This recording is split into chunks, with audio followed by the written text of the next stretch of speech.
आप देख रहे हैं केवन न्यूज महाराष्ट्र। जिंतूर जिंतूर बाजार समितीच्या बेकायदा संकुलावर बुलडोजर चालला।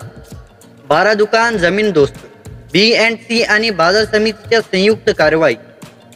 आज रविवार 6 ऑक्टोबर 2024 रोजी सकाळी 8 वाजेच्या सुमारास सार्वजनिक बांधकाम विभाग व बाजार समितीचे संयुक्त बुलडोजर 2020 ते 21 या वर्षातील बाजार समितीच्या तत्कालीन अशासकीय प्रशासक मंडळाकडून शहरातील व्यापाऱ्यांना येलदरी रोडवर बाजार समिती परिसरातील 12 प्लॉट भाडेतत्वावर कॉम्प्लेक्स बांधून देण्यात आले होते।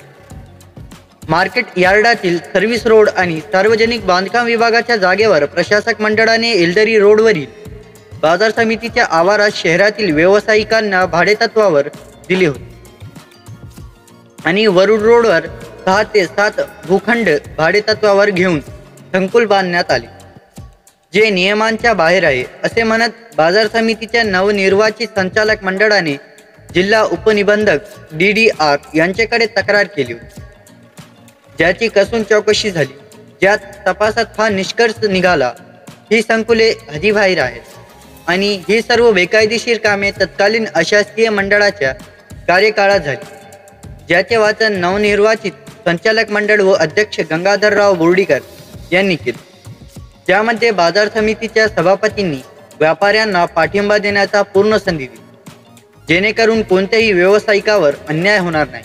परंतु तत्कालीन संचालक मंडळ व त्या व्यापाऱ्यांना हे संकुल नियमानुसार असल्याने सिद्ध करता आले नाही। व्यावसायिकांना न्यायालयात ही धाव घेतली, मात्र तेथेही त्यांना दिलासा मिळाला नाही। अखेर आज रविवारी 6 ऑक्टोबर रोजी सकाळी 8 वाजल्यापासून सार्वजनिक बांधकाम विभाग आणि बाजार समितीचे अवैध संकुलावर संयुक्त बुलडोजर चालला। 2 वाजेपर्यंत त्या बेकायदेशीर संकुलातील 10 ते 12 दुकाने जमीनदोस्त झाली। त्यानंतर त्यांनी बुलडोजरने वरुड रोडवरील दुकानांना लक्ष्य केले। तोपर्यंत बुलडोजर पाहून व्यावसायिकाची तब्येत अचानक बिघडली। हे पाहून माणुसकीच्या बाहेर चेअरमन गंगाधर बोर्डीकर यांनी 3-4 दिवसांची मुदत देऊन व्यावसायिकाला दिलासा दिला। 4 दिवसांनी पुन्हा त्या दुकानांवर बुलडोजर चालणार व अवैध कामांवर कायदेशीर कारवाई केली जाईल, अध्यक्ष गंगाधरराव बोर्डीकर यांनी पत्रकार परिषदेत सांगितले। मात्र या बुलडोजरच्या कारवाई दरम्यान सार्वजनिक बांधकाम विभागाचा एकही वरिष्ठ अधिकारी, अभियंता किंवा कर्मचारी कोठेही दिसला नाही। ही कारवाई एकट्या बाजार समितीने केली का, अशी चर्चा तेथे सुरू होती। केवन न्यूज महाराष्ट्र, बाबाराज के साथ जिंतूर। रविवारी 6 तारखेला कृषी उत्पन्न बाजार समितीच्या आवारातलं बेकायदेशीर कॉम्प्लेक्स किंवा बेकायदेशीर भूखंड देण्यात आले होते प्रशासक मंडळाच्या काळामध्ये। आज अधिकाऱ्यांनी प्रशासनाने ते पाडले। खरं पाहिलं तर ह्या गोष्टीला थोडं जर विचार करायचा झालं तर ह्या गोष्टी अशा व्हायला नकोत। ह्या निमित्ताने मी आपल्याला एवढंच सांगू इच्छितो की जे मागच्या काळात घडलंय हे असं पुढे केव्हाही व्यापाऱ्यांनी दक्ष होऊन कागदपत्र बघितल्याशिवाय, डॉक्युमेंट्स बघितल्याशिवाय कुठचेही डॉक्युमेंट करू नये, जेणेकरून आज जे प्रकार घडलाय, जे कोर्टानं त्यांना जे रिलीफ दिलं नाही, कारण की हे सगळं बेकायदेशीर असल्या कारणामुळे त्यांना रिलीफ दिलं नाही, पण पुढच्या काळामध्ये अशा कुठच्याही घटना घडू नये म्हणून मला हे एवढंच आव्हान करायचं सगळ्या व्यापाऱ्यांना की आपण कुठचीही प्रॉपर्टी किंवा प्लॉट घेत असताना किंवा गाळा घेत असताना पूर्ण कागदपत्राचे व्हेरिफिकेशन करावी, सर्च रिपोर्ट काढावा आणि नंतरच आपण लीज किंवा प्रॉपर्टी घ्यावी। आज जे घडलेली घटना ही होणारच होती, कारण की अनेक चौकशा झाल्या, तर त्या सर्व चौकशामध्ये हे सिद्ध झालंय की बाबा ह्या सगळ्या प्रॉपर्टीज ज्या आहेत, जे लिगली म्हणून जे दिल्यात लोकांना, हा B&Cच्या रस्त्यावरती आणि मार्केट कमिटीच्या सर्व्हिस रोडवर रस्तेच विकण्यात आले होते। त्यामुळे हे आज न उद्या पडणारच होते, पण अशा कुठच्याही घटना पुढे घडू नये म्हणून सर्वांनी दक्ष राहावं आणि आपल्या स्वतःची फसवणूक होऊ न देता अशा घटना आपल्या जिंतूरमध्ये व्हायला नाही पाहिजे, एवढंच बोलून असं। ही कारवाई कोणाच्या वतीने करण्यात आली? ही कारवाई कोर्टाच्या निर्णयानुसार B&C आणि संबंधित अधिकाऱ्यांनी सगळी केलेली आहे। याच्यामध्ये कुठच्याही एका व्यक्तीचं किंवा कुठच्याही एका डिपार्टमेंटचं याच्यात हे नव्हतं। ठीक आहे. किती गाळे अतिक्रमण धारक आहे याच्यात?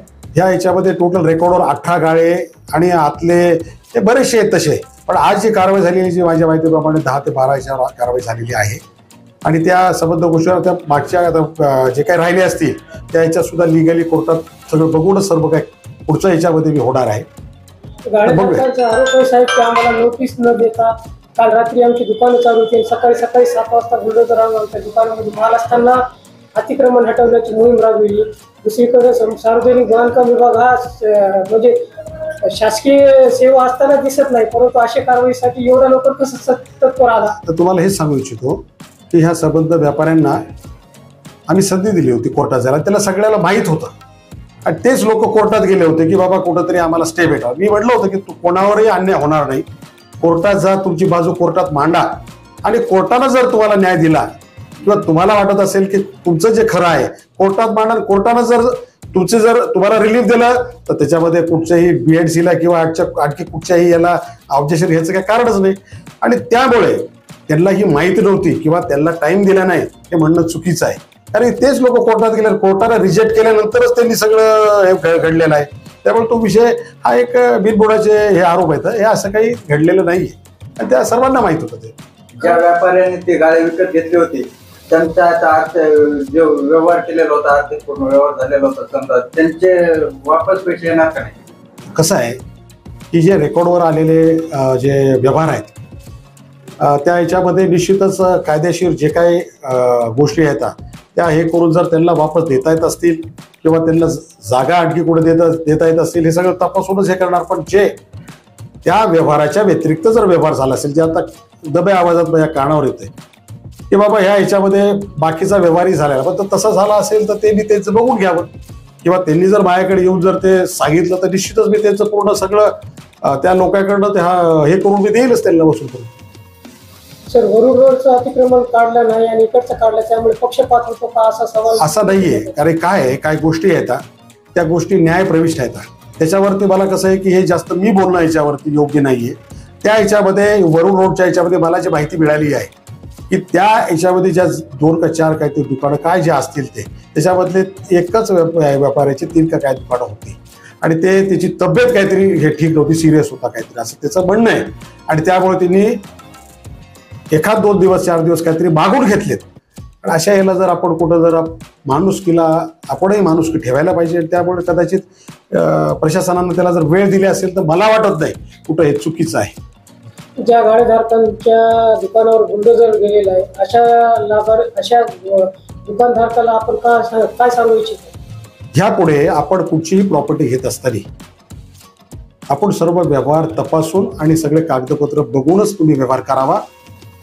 ह्या ह्याच्यामध्ये खरं पाहिलं तर जर फॉरेन्सिक ऑडिटचं जर त्या निकषानं जर केस दाखल झाली असती तर हे सर्व व्यापारी आज 420च्या केसमध्ये ह्या संचालक मंडळासोबत गुन्हे याच्यावर दाखल झाले असते. पण मला असं वाटलं की हे सगळे याच्यामध्ये इन्व्हॉल्ड आहेत आणि म्हणून माझ्या याच्यामध्ये मी स्वतः DDRना आणि त्या चौकशी कमिटीला हे सुचवलं की बाबा हे लोक निष्पाप आहेत आणि यांनी याच्यामध्ये इन्व्हॉल्ड नाहीत. खरं पाहिलं तर हे सगळं इन्व्हॉल्ड असल्याशिवाय होत नाहीत या गोष्टी. ते याच्यातून वाचले हेच देवाच्या ईश्वर याच्यामध्ये मी म्हणतो की त्याचं भलं आहे. धन्यवाद. ठीक आहे.